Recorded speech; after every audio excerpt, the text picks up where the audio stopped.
Hey everybody, my name is RG Latino. Welcome back to the channel, and today I wanted to talk a little bit about Marvel Rivals. So Marvel Rivals has been out for a little bit at this point, and a lot of people have been jumping on and have been trying to figure out what this game is all about. Like, what's the hype about this game? So I've been playing this game for quite a bit now. I've sunk a couple hours into it, and I didn't realize how intense the PC community is when it came to hero shooters, and honestly just shooters in general, because this community for PC is honestly the sweatiest of the sweatiest that I've encountered for the most part. Like, I've really gotten more and more into PC gaming, and playing Marvel Rivals on PC, man, you cannot mess up, you can't do anything wrong, or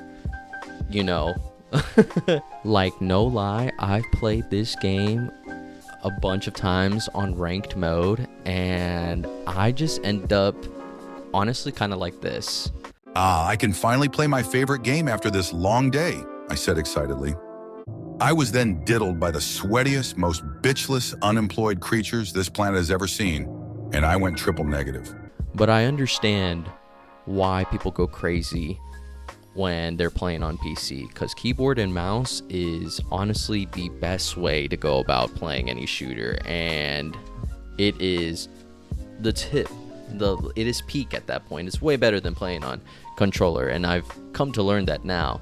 But I've also learned that my accuracy in Marvel Rivals is absolute dog shit. So yeah, it doesn't really make much of a difference for me. I still suck ass when it comes to keyboard and mouse, so oh well. But regardless of my dog shit accuracy, Marvel Rivals is a hero shooter that I've been very interested into talking about, mainly because it is one of the first hero shooters that I've really gotten super invested into at all. I never really got the hype behind Overwatch. I never played Overwatch, and I haven't played Overwatch 2. I haven't played any of the other hero shooter games like Valorant or Team Fortress 2.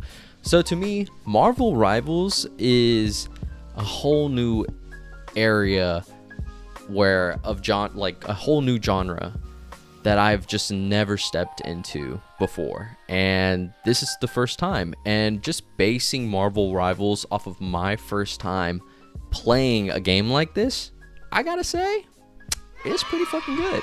It's pretty fucking dope, and I really do think that this game will have the legs to really go the distance later on. Like, if NetEase, the developers of Marvel Rivals, continues to really develop this game, continue to drop content, make patches for the game where it does a little bit of some buffing and some nerfing for some characters, I really do think this game has the opportunity to go above and beyond for a long time. So let me give a little bit of background on my history with hero shooters. So hero shooters was a genre that I never really got invested into. I never got into Overwatch. I never played Valorant. I never played Team Fortress 2, etc.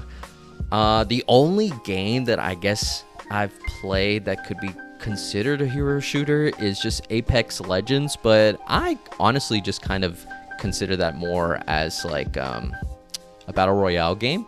So to me, I feel like that one doesn't really count. So Marvel Rivals is probably the first hero shooter that I've really been invested into, and it's been great. Marvel Rivals has really shown me what people were hyping Overwatch to be a long time ago when it first came out. Like, the Overwatch loyalists were gushing so hard about this game, and I always saw people talk about it, and I was just kind of like, okay, not really my cup of tea. But now playing Marvel Rivals, I definitely think I understand where those people were coming from and why so many people are like, I miss fucking Overwatch, dude.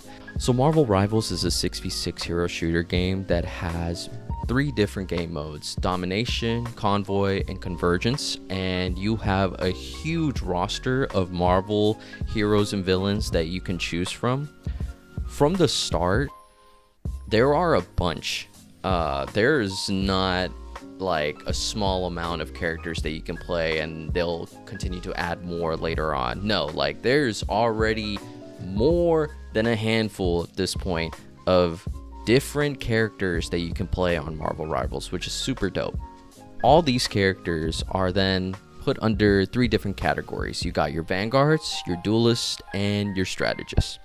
So the Vanguards in Marvel Rivals are essentially just the tanks. Those are going to be the ones that have huge health bars and have abilities that are meant to help and support your team, help defend your team. Your Duelists are the ones that are going to be going in and doing crazy amount of damage, going to be taking out all the opponents that you see, and they have abilities that will also boost your damage as well. And then with your Strategists, they're the healers, and those obviously are going to be healing your team, and they will also have abilities that will be able to heal your team or give massive amounts of healing to the rest of your team. And each of these 3 categories has its own strengths and weaknesses, but the goal with Marvel Rivals, which honestly is probably the goal with like any hero shooter game, is you are very much dependent on your team. Like, you are not going to be able to just go 1v6 all the people on the other team. Like, that's not going to happen. That is recipe for you getting your cheeks clapped 100% every single time. So you are very much dependent on your team and seeing what the strengths and the weaknesses are for any team that you play with at that point. And I really like that aspect with Marvel Rivals, because I really like that you just aren't someone who can go in and then take charge and really just do crazy amount of damage to the whole team or something like that, just destroy the team by yourself. No, you got to be dependent on your teams and make sure that you guys are buffing each other, making sure you're covering each other's weaknesses, and just playing smart. Which, in that situation though, even though I do like that you have your team that you can be dependent on, it is 100% something that I'm sure other people, and I've been in this camp before, where I just get absolutely fucking angry with my team because my team is playing like ass, or our team decides, you know what, we're just gonna play our favorite characters and that's it.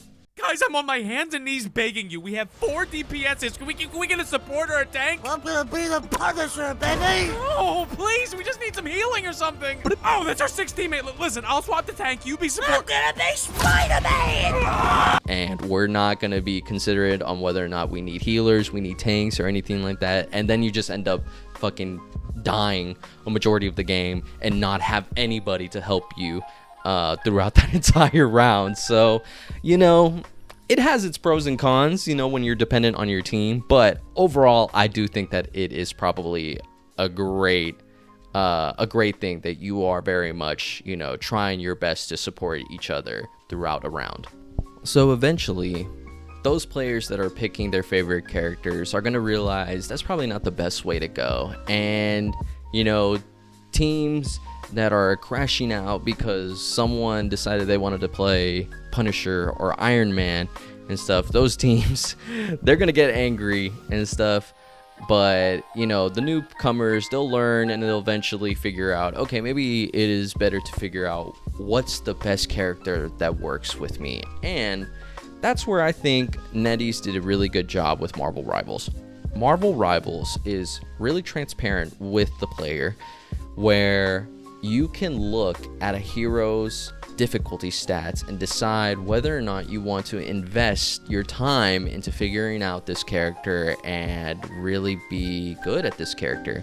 And the game does a really good job of giving you like a practice range and like kind of like a tutorial. That way you can figure out how to use each character properly. But with Marvel Rivals, it is one of those games that is very much, it's easy to learn and pick up, but super hard to master, because there's so many mechanics, and there's so many different ways that you can go about utilizing a character to make them more effective in battle, that really, unless you spend a lot of time with your character, with the specific character that you want to take the time to learn, you won't really master them until you've gotten probably a couple hours with them, like multiple hours playing with them, going through quick matches, ranked gameplay and stuff. That way you can better understand that character, which is something that I really like. It really feels rewarding after so many hours being, sunk into this game. You feel like you're getting a sense of reward because you're actually, learning this character and figuring out what makes this character good in their own way. So with each character, on top of learning and mastering each character and their abilities, you also have their ults, which those ults are honestly very important tools, because they can really help turn the tide on a match in your favor.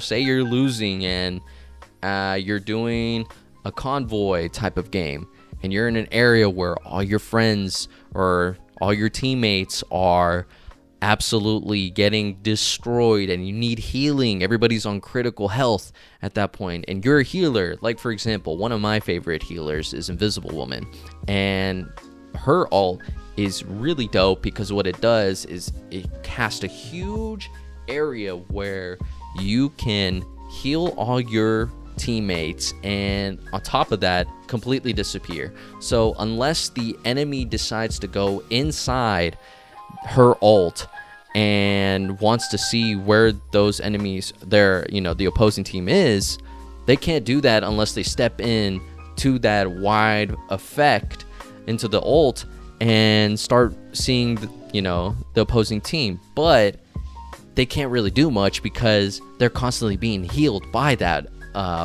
ult. So it really helps with that, and helps do a lot of healing, a lot of protection for your team. And each one has their own. Like, for example, Iron Man's ult is essentially just doing a one-shot kill with a huge area of effect with his is really cool. I like his, but you definitely got to be very much like on top of it and time it perfectly. That way you can get the most amount in that one shot.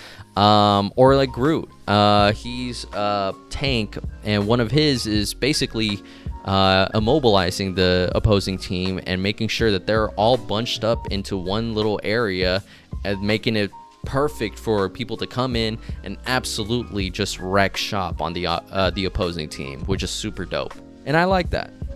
So the ults are really cool, they're really dope, but on top of that, Marvel Rivals just keeps adding more and more to their game. And another thing that really differentiates itself with other hero shooters is its team up abilities. So in Marvel Rivals, there is a thing called team up abilities, which if you and another teammate pick specific characters, like say for example I'm playing as Iron Man and someone decides to play as the Hulk, then what they can do is they can give me a huge buff on one of my abilities, so then I can absolutely go insano mode on the opposing team and just wreck shop.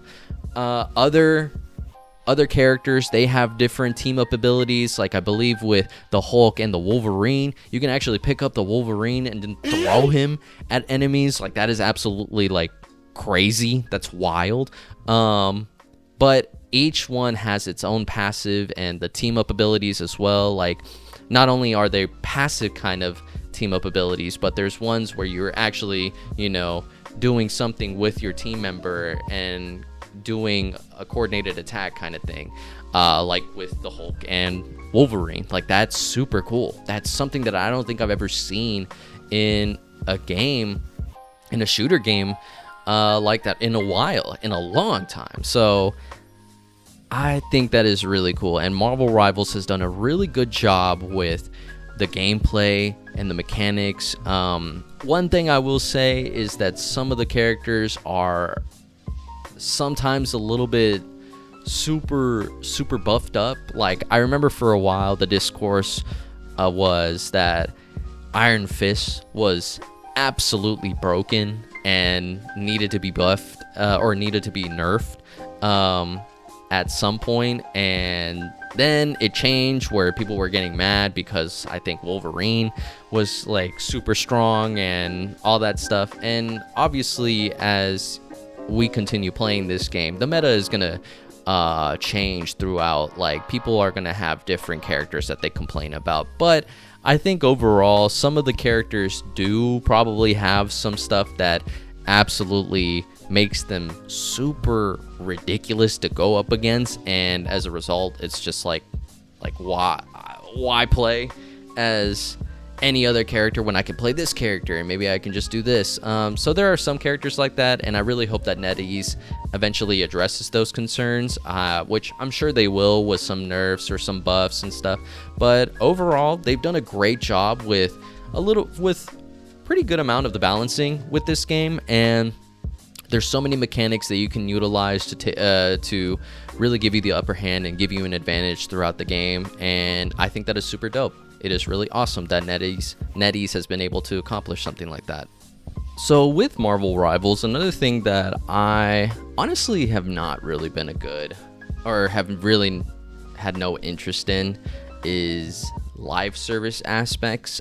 This game is free to play, but with that, obviously, there's a live service aspect to the game. So you have your standard battle passes, you have skins that you have to go out and purchase and you have to buy. But I think NetEase did a pretty solid job with the live service in this game. For starters, the battle pass is actually just there forever. So kind of going in the same route as like Helldivers 2 last year, where whenever you jump into Helldivers 2, you can just start unlocking the battle pass from the start, from like the very beginning battle pass all the way to what it is to now. And Marvel Rivals does the same thing, where you can go through, you can play and grind out the battle pass, and say maybe you hop off after a while and you come back, you can still continue grinding those that battle pass and go through the other ones as well, because those are never going to go away. They're there forever, which is dope. I really like that aspect, because when live service aspects do the whole, you got to grind out the battle pass, or no, these skins or these emotes or whatever are going to be gone forever, it really just preys on people's FOMO. And I think that's fucking ass that people do that, or that developers do that. But with Marvel Rivals this way, I think it is a lot better, because people are going to be invested with this game if it, continues to have further content drops and all that stuff. People are going to be invested, and they're going to want to get the skins from the very start, from the very beginning of the battle pass, and as the seasons continue and stuff, they want to continue trying to see if maybe they can get the other skins as well. And for new players too, it's awesome, because if you join in at season 5 or whatever, you can play all the way through and grind out the battle pass from season 1 and continue and making your way up. And I think that's dope, because NetEase is still going to get their bread regardless, but it doesn't prey on people's FOMO.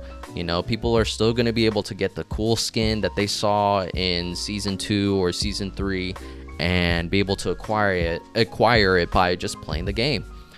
And with the skins in the store, a lot of them are very much modeled after the Marvel Cinematic Universe, which is cool. I fucking love those type of skins. They look really dope. They look really nice. And, who doesn't want to play as fucking Spider-Man from Spider-Man No Way Home, or Iron Man when in Endgame?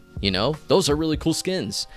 But I will say that those skins, even though you do have to purchase them, and they're not necessarily cheap. I will say they are not like Diablo style like skins where they're charging you like $100 or more for fucking skins and shit. Like, that is absolutely crazy. Why have we normalized the fact that we can drop like hundreds of dollars for a fucking skin on a character? That is crazy, dude.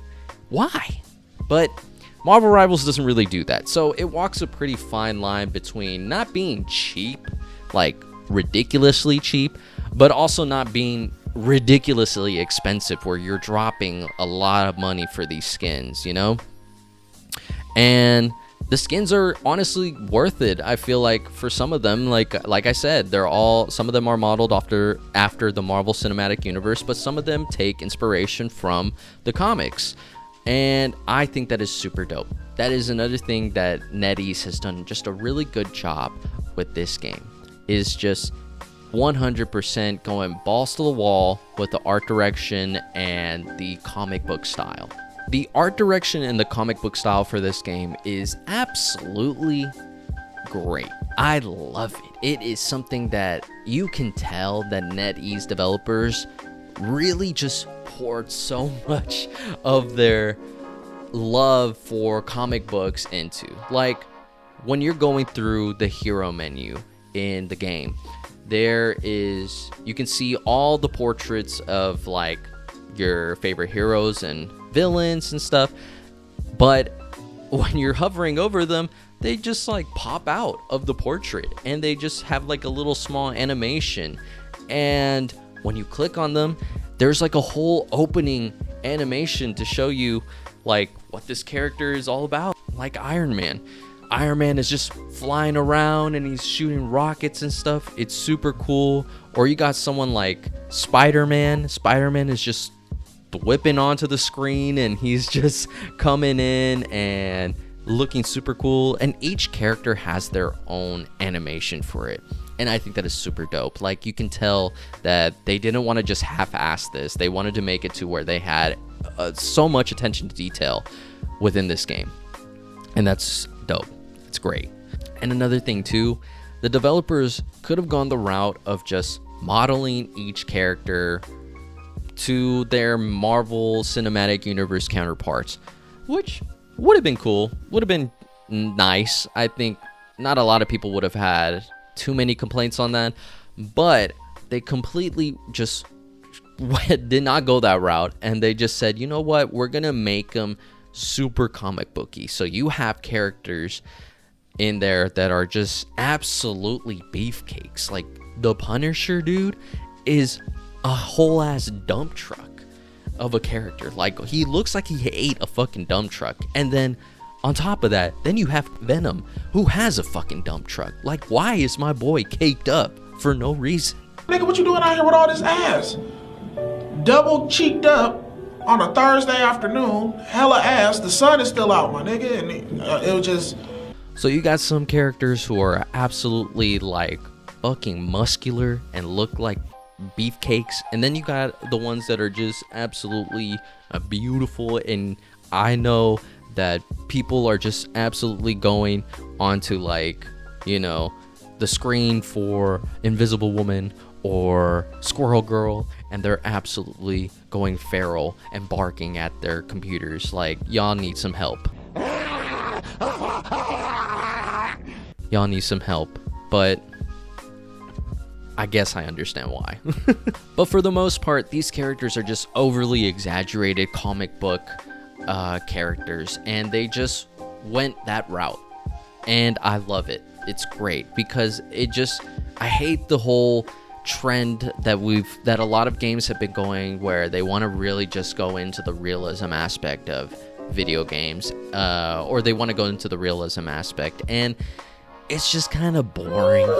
Like, it's gotten so played out that it's boring. No one cares if it looks super realistic. Like, I don't really care. What honestly really makes a good game to me personally is the art direction and how it looks. Like, look at fucking Breath of the Wild or Tears of the Kingdom. Those games are running on hardware that is probably equivalent to the fucking Gladys potato from Portal back in the day. It is probably equivalent to that power, but it still has a beautiful look to it. It runs great. Well, maybe not Tears of the Kingdom, but for the most part, it runs pretty good. But what really makes it is the art direction for those games. That really hides the whole, Nintendo Switch is underpowered kind of thing. And there are plenty of other games that are like that, where they absolutely just value art direction over realism. And I think that is great. Developers should be doing that more and just going balls to the wall crazy with their art direction. And Marvel Rivals does a great job with it. They really just went super cool with their art direction, and that's just another thing that I really love about this game.